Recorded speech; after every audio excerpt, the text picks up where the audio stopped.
Welcome listener. आप सुन रहे हैं इंडिया पोस्ट कोरोना। इस सीरीज में आज हमारे साथ हैं mister Vijay Anand Verma, who is working in social sector since 25 years, और वो चाइल्ड एजुकेशन और एडल्ट लिटरेसी में खासी महारत रखते हैं। तो बिना कोई वक्त जाया किए मैं सीधे जुड़ता हूं हमारे आज के मेहमान मिस्टर विजय आनंद से। वेलकम मिस्टर विजय। धन्यवाद अनुज जी। अच्छा, मैं सीधे सवालों पे आ रहा हूं और मेरा पहला सवाल ये है कि कोविड के दौरान या कोविड के बाद आप एजुकेशन सेक्टर में इंफ्रास्ट्रक्चर के लिहाज से किस तरीके के बदलाव देख रहे हैं? अनुज जी, बहुत ही ज्वलंत सवाल है ये आज का। और हम सभी लोग इससे दो चार हो रहे हैं। और खास तौर पे हम बच्चों की स्थिति देखें, उनके शिक्षा की क्षेत्र में देखें तो स्थितियां बहुत गंभीर हो जाती हैं।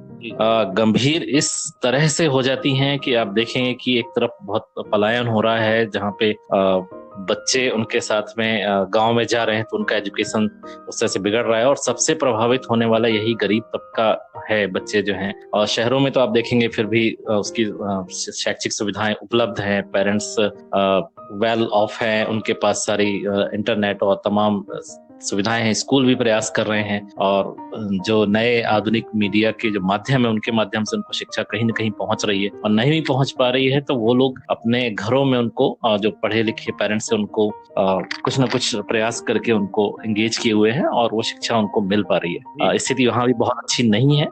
मुझे चिंता इस बात की ज्यादा है कि जो पहले से ही प्रभावित एरिया थे हमारे देश के ग्रामीण इलाकों में, आप देखेंगे वहां पे पहले भी इंफ्रास्ट्रक्चर नहीं था।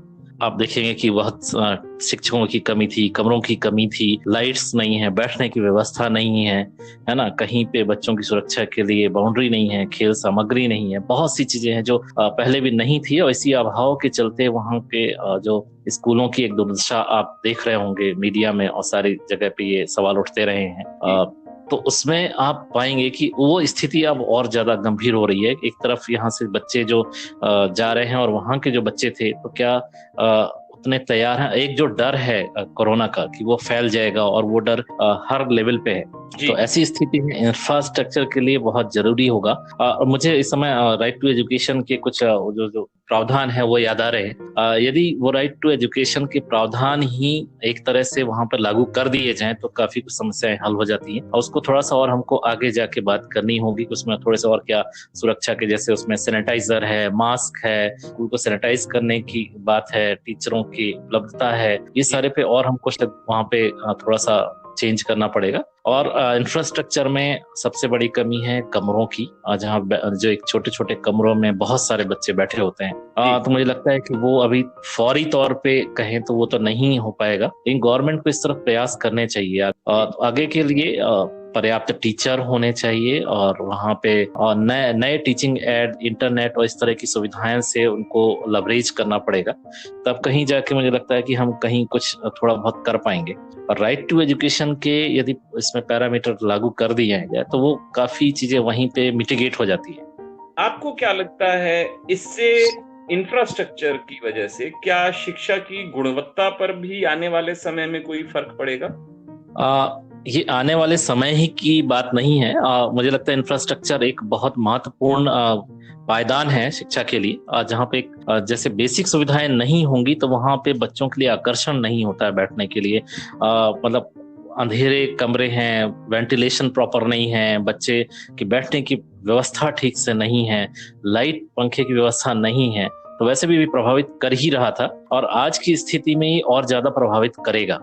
एक इसमें आप देखेंगे कि इससे बच्चों के आपस में इन्फेक्शन होने की बहुत ज्यादा संभावना बढ़ जाती है।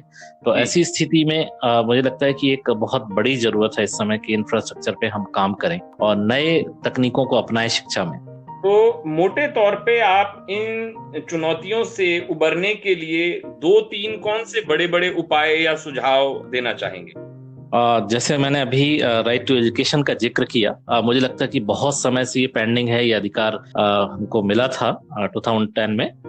फिर भी वो कहीं नहीं हो पाया। जब हम इंडिया की रैंकिंग देखें तो राइट टू एजुकेशन के में बहुत कम स्कूल हैं जो इस पैरामीटर को फुलफिल करते हैं, और कहीं गवर्नमेंट ने इसके लिए जो बजट का प्रावधान किया था कि हम जीडीपी का 6% हम बजट रखेंगे, तो वो कहीं एजुकेशन को आज तक नहीं मिल पाया है। तो यदि वो प्रावधान यहाँ पे होता है तो मुझे लगता है कि आज की स्थिति में उस जरूरत को हम पूरा कर पाएंगे। मतलब बहुत जरूरी है कि पहले राइट टू एजुकेशन और उसको फुलफिल करने के लिए बजट, और उसमें और ऐड मैं करना चाहूंगा तीसरी चीज कि नई तकनीकी लाने की एजुकेशन में जरूरत है। इंटरनेट के माध्यम, टैबलेट, स्मार्ट बोर्ड्स, इस तरह की चीजें लाएं और बच्चों तक उनकी पहुंच बनाई जाए, घरों तक उनकी पहुंच बनाई जाए, उनको स्मार्ट फोन से जोड़ा जाए, और इस तरह के कुछ मुझे लगता है कि कियोस्क स्कूल में या गांव में बनाए जाएं जहां पे बच्चा कभी भी जाके, जैसे एटीएम मशीनें होती हैं वहां पे जाके कभी भी कोई पैसा निकाल सकता है, वैसे मुझे लगता है कि वो ऑल टाइम एजुकेशन फैसिलिटीज वहां पे अवेलेबल है। बच्चा अपनी सुविधा के अनुसार जब चाहे वहां पे जाए, एक्सेस करे, एटीएम मशीन की तरह कहीं थंब इम्प्रेशन लगा के उसका एनरोलमेंट हो जाए और वो अपने कंटेंट को वहां पे एक्सेस कर पाए। यानी जो हम कहते हैं कि इंटीग्रेटेड लर्निंग सिस्टम्स की भी वकालत करते हैं। बिल्कुल बिल्कुल, बहुत जरूरी है इस वक्त में। सिर्फ एक माध्यम कभी भी प्रभावी नहीं होगा।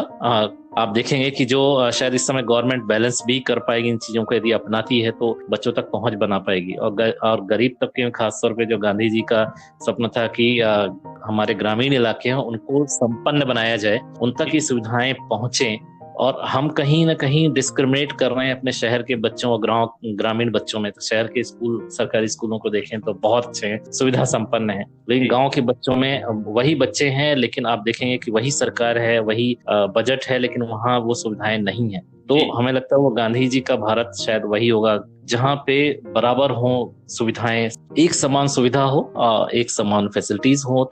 ये तो हुई मुख्य धारा में या पारंपरिक शिक्षा के क्षेत्र में जिस तरीके के बदलाव या चुनौतियां आएंगी और उनको हम किस तरीके से एड्रेस कर पाएंगे। साथ में समांतर शिक्षा में हम जानते हैं कि प्रौढ़ शिक्षा में आपका काफी दखल रहा है और आपने इस क्षेत्र में भी काफी काम किया है। तो बहुत संक्षेप में हम ये भी जानना चाहेंगे कि प्रौढ़ शिक्षा में किस तरीके के बदलाव आएंगे, उन चुनौतियों का सामना हम कैसे कर पाएंगे, बहुत संक्षेप में।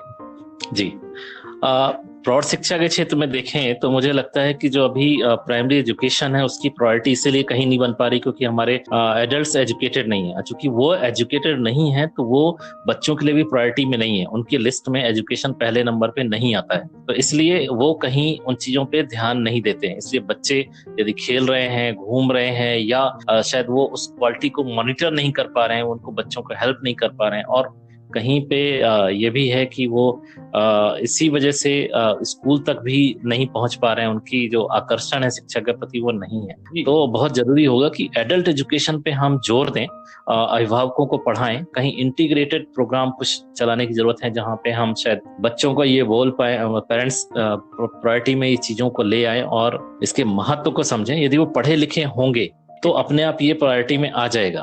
विजय जी, चुनौतियां किस तरीके की आएंगी ये पोस्ट कोविड, और उनको हम कैसे पूरा कर पाएंगे, संक्षेप में ये जानना चाहेंगे। देखिए, अभी वैसे तो आप देखेंगे कि एडल्ट एजुकेशन का अभी भारत सरकार की तरफ से ऐसा कोई नए नियम या नए प्रोग्राम नहीं बने हैं जहाँ पे हम नहीं देख पा रहे हैं कि उनकी कोई योजना है आगे इसको चलाने की, या थोड़े थोड़े कुछ चीजें हो रही हैं लेकिन ऐसा कोई प्लान अभी तक नहीं आया है।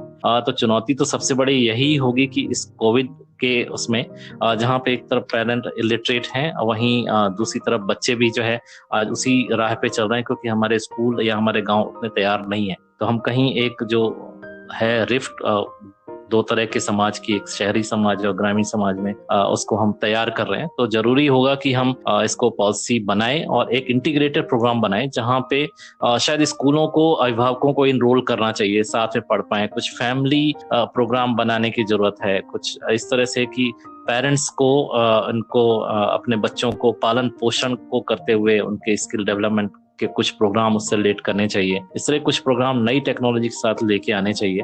यानी कि आप ऐसा कह रहे हैं कि एक इंटीग्रेटेड प्रोग्राम हो जहां पूरी फैमिली एजुकेशन के साथ जुड़ पाए, और इसी को आगे बढ़ाते हुए शायद वो कोविड के लिए जो गाइडलाइंस बन रही हैं, सोशल डिस्टेंसिंग या हाइजीन की, उनको भी फॉलो कर पाए, क्योंकि बच्चे और बड़े सब एक साथ होंगे। क्या बिल्कुल, इस नजरिए से भी देख रहे हैं इसको? हाँ बिल्कुल, क्योंकि हमारा बाहर निकलना अभी बंद है और मुझे नहीं लगता कि साल 1.5 साल या 2 साल आगे आने वाला ये फियर जाने वाला है। जी। ये कोविड अभी रहेगा और इसका प्रभाव भी रहेगा काफी लंबे समय तक हमारे दिमाग में रहने वाला है। एटलीस्ट उसका एक फियर रहेगा। यदि ये फियर है तो हमको कहीं एक प्रोग्राम की जरूरत है कि परिवार जब साथ में है तो उसी को एक लर्निंग के प्लेटफॉर्म के रूप में यूज करें, और उस प्लेटफॉर्म के लिए हमें उस तरह का कंटेंट डेवलप करने की जरूरत होगी। उस तरह की चीजें हम मतलब शिक्षा को स्कूल के दायरे से बाहर निकालते हुए घर पे ले जाना होगा। तो शहरी इलाके में तो कहीं हो पा रहा है, लेकिन वो ग्रामीण इलाकों पे नहीं हो पा रहा है। ठीक। यदि जो दोनों दोनों होंगे, पेरेंट्स और बच्चे साथ में कहीं पढ़ पाए, इस प्लेटफॉर्म को शेयर कर पाए, उससे अच्छा कुछ नहीं होगा। Thank you Vijay ji. आपके सुझाव हालांकि बहुत संक्षेप में थे, लेकिन मेरे को लगता है ये काफी उपयोगी होंगे अगर इनके ऊपर काम किया जाए। तो लिसनर, आज हम चर्चा कर रहे थे पोस्ट कोविड एरा में एजुकेशन, एडल्ट एजुकेशन में भी किस तरीके के हालात पैदा हो सकते हैं और उनसे किस तरीके से निपटा जा सकता है। और हमारे साथ चर्चा में थे सोशल सेक्टर में काफी लंबे अरसे से काम कर रहे मिस्टर विजय आनंद वर्मा, और आगे भी हम उनसे कभी इन चर्चाओं को जारी रखेंगे। अभी के लिए अपने दोस्त अनुज गोस्वामी को इजाजत दीजिए। अगली कड़ी में आपसे फिर मुलाकात होगी। तब तक के लिए इजाजत दीजिए। नमस्कार।